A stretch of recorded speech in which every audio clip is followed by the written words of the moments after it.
বসেন। শেষ মেসেজ মূল বার্তা তৈরি যেতে হবে নাকি? আশপাশ থেকে যারা বলতেছে একটু বসান, একটু বসান, তারা মনে করছে স্লোগান তো দেওয়া শেষ, আর তো কাজ চাই। বসেন, শুধু স্লোগান দিয়ে দায়িত্ব শেষ হবে না, দায়িত্ব দিয়ে দেবো একটা, সেই দায়িত্ব নিয়ে বাড়িতে ফিরবেন ইনশাআল্লাহ।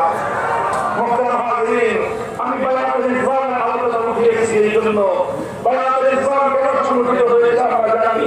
আল্লাহর নবী সপ্তম হিজরিতে জিলকাদা মাসে সোনার মদিনা থেকে 14 সাহাবায়ে কেরাম নিয়ে রওনা হলেন। উদ্দেশ্য হলো আল্লাহর ঘর উমরা করতে না।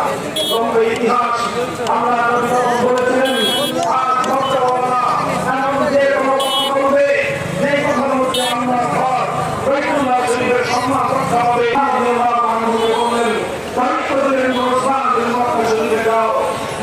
আমাদের এই সফরের উদ্দেশ্য একটাই, আমরা আল্লাহর ঘর জিয়ারত করতে এসেছি, ইহরাম করে এসেছি, আল্লাহর ঘর জিয়ারত করবো, তাওয়াফ করবো, সাই করবো, ওমরা শেষ করে আমরা আবার চলে যাবো। তারা পৃথিবীর অন্য সকল জায়গা থেকে যারা ওমরা হজ করতে আসে, ওমরা করতে আসে, তাদের কাউকে তো বাধা দেয় না। আমাদেরকে তারা কেন বাধা দিবে? আমরা আমাদের সঙ্গে গন্ডগোল করতে চাই না। আমাদেরকে শান্তিপূর্ণ উপায়ে আল্লাহর ঘর বাইতুল্লাহ জিয়ারত করার সুযোগ তারা দিয়ে দিন, আমরা জিয়ারত করে চলে যাবো।